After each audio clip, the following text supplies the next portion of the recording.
this is different.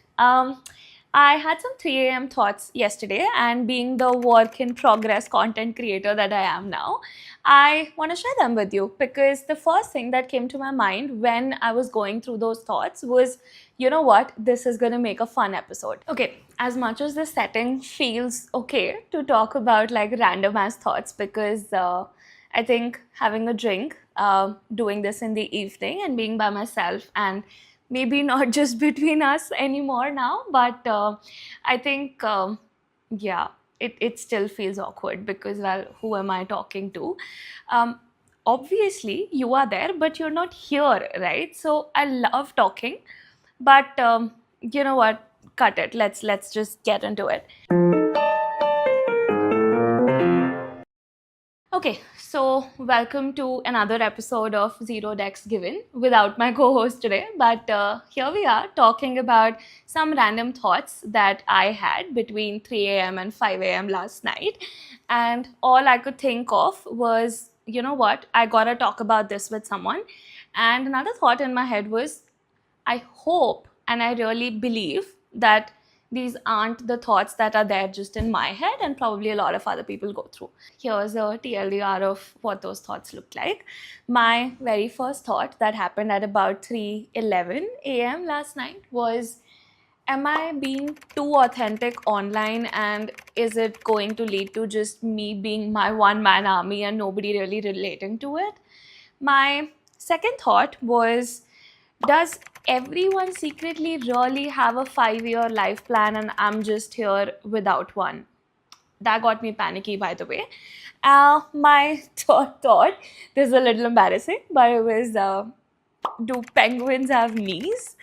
And I'll tell you about it though. It's a fun conversation. My fourth question that occurred in my head was, why is my bank account looking like a joke to me on some days when I can see some friends of mine planning their new house or a new car by this point, and how I actually feel about that. And my fifth random 3 a.m. thought was, am I choosing work over people?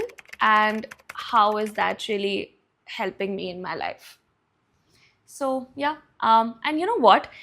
This is feeling a little awkward. So, what I'm going to do is I'm going to grab my, I don't know, something to doodle on so that it stops feeling less awkward. And I think you're going to have a better understanding of what I talk about. So, I think it'll be better for you and it'll be less awkward for me. So, I guess it'll be a win win. But, anywho, cheers to that.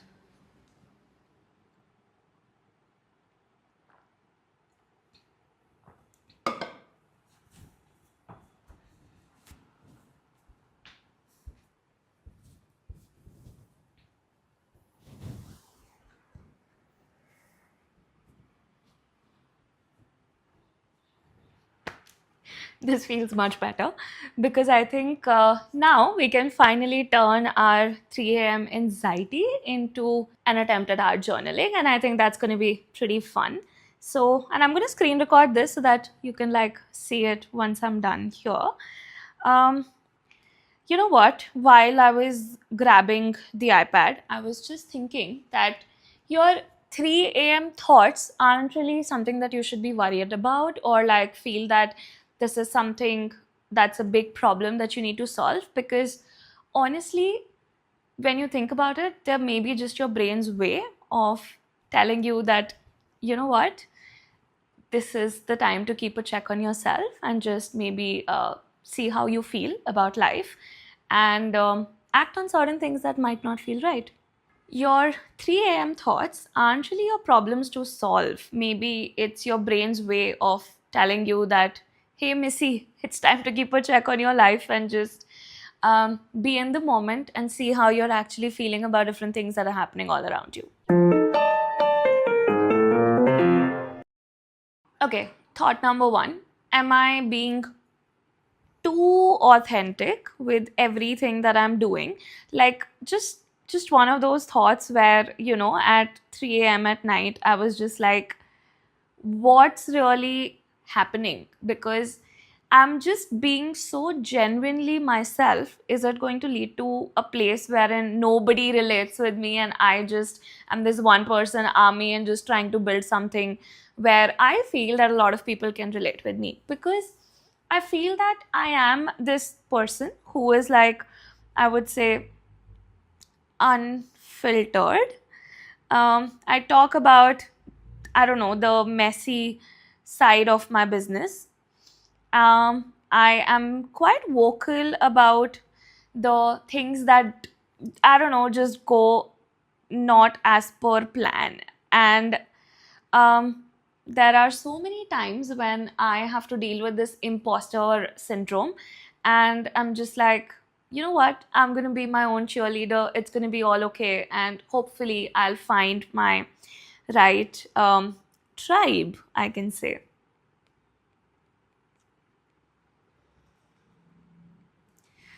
So that is what it really gets to, because when I'm thinking about these certain other people, there I am coming across these thoughts, wherein people are putting out a very polished version of themselves, because there are these, I don't know, different set of people who are portraying it like they have it maybe all figured out. Maybe that's just for their gram. I don't know if that's the case. But they seem to have everything figured out. Like their morning routines look just perfect. It almost feels like they have a personal brand manager who's handling it all for them. And here I am sitting with this sunflower as my co-host today, and just wondering if everything's fine. But maybe it is, and maybe it's not. So I'm just gonna sort of like roll with it, because I feel that at the end of the day, I'm really not even trying to build an army of people who are, I don't know, looking for some productivity guru to help them out. I'm actually looking for people who do relate with me, who I want to be able to connect with people who get this messy side of things, and who feel that, you know what, it's okay. Building something is not always pretty, and there are going to be low days and there are going to be high days. But the important thing is going to be that we show up, right? So I think it's okay to be authentic. It's okay to be yourself and find the right people, because the way I see it is authenticity is never too much for the right people. It's just enough. And I think that just enough is exactly what I'm looking for. The question isn't whether you're too authentic, it's more about if you're attracting the right people with your authenticity, and if that's your main purpose. Or are you just trying to show up as your authentic self just to sort of maybe avoid some sort of confrontation, or actually going ahead and doing the work? So yeah, I think I do feel a little better after talking about it. And I'm gonna drink to that.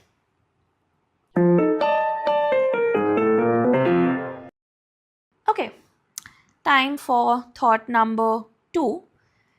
Everyone seems to have their plan sorted out, what their 5-year vision is gonna look like. Meanwhile, here I am, just confused and trying to wonder what exactly am I going to be doing even in December 2025, or to be very honest, what I'm going to be cooking for dinner after this is done. And this one is sort of hitting a little different and on a little, I would say, softer spot as well, because it's just become a norm these days, or maybe it's just the people that I'm following. I have no idea. But I scroll through LinkedIn, I scroll through Instagram, I'm reading something. It's all about people making their detailed vision, having a 5-year term plan, having their roadmap charted out, and things like that. And I don't. I mean, I don't know what else to say about that. But you know what? I'm gonna tell you a little bit of a story here. So, a couple of years back, I was in a therapy session, and my therapist asked me, or rather gave me a homework after the session was done, to envision what my life is going to look like as a 35-year-old. Okay. Yeah. And I just had to think about that and come back to her with what I see, what I picture there. And my next session was like 7 days after. And trust me on this, I spent the entirety of those 7 days, like my every second thought in those 7 days was, what does it look like? And I couldn't picture it because one, it felt like 35, ew, like that's old. I didn't want to picture that. But I mean, on a more serious note as well, because that was a decade from then, it was about, I don't know, it was hard. I sat with myself, I tried journaling, I my 10 a.m. shower thought was that, my coffee thought was that, my cooking thought was that. And you know what? I went with just a few things to her even after that. I told her that I don't know with whom I'm gonna be there, so I don't know who the person is. I don't know if I have kids or not, but I do know that I have a cute little dog somewhere in the picture there. And it just, I don't know, it was just a cute little thought. And I've drawn a really ugly dog, but we are gonna roll with it. Okay, you know what? Give me a moment. I'm gonna.